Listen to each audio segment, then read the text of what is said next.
In the early years of the French and Indian War, New France had many victories. It had an organized military and many Indian allies. The French again defeated the British military at Fort de France in 1755. Then they captured and destroyed two British forts in New York. Their, their Indian allies took many prisoners there, terrifying the British colonists. In 1756, Britain and France again went to war in Europe, mainly because of the conflict in North America. The following year, William Pitt became the new Prime Minister of Britain. He sent more troops and warships to North America. British ships kept French supply ships from reaching the St. Lawrence colonies. At the same time, the St. Lawrence colonies suffered poor harvests. Without fresh supplies from France, the French colonists and soldiers were starving. Pitt had sent many soldiers than France. By 1758, the British had 45,000 British and colonial soldiers. The French had fewer than 10,000 soldiers, but they had more Indian allies to help them. Nevertheless, over the next year, the French suffered many losses. By 1759, the stronger British troops were approaching the St. Lawrence Valley from the west and south and had entered the St. Lawrence River in the east.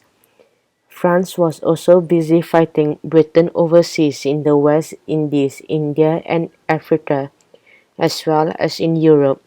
New France was not as important as their valuable colonies in the West Indies.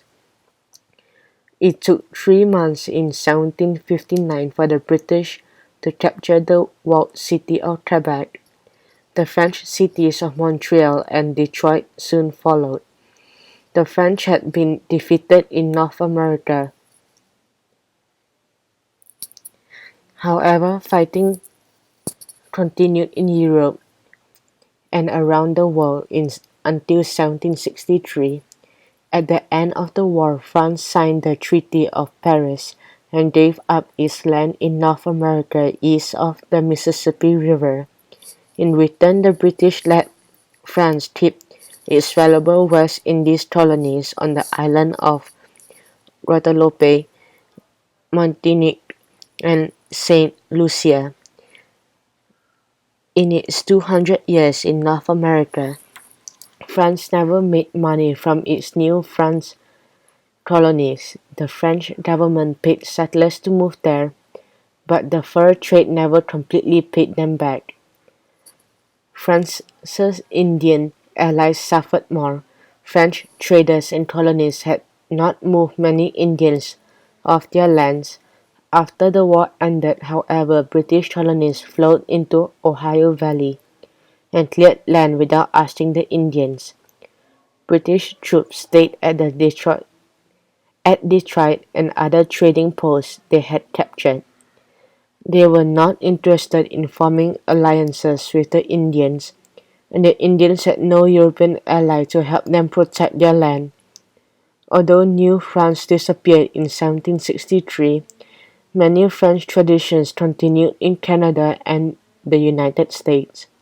Quebec provinces in Canada has many people who still speak French at home and at work.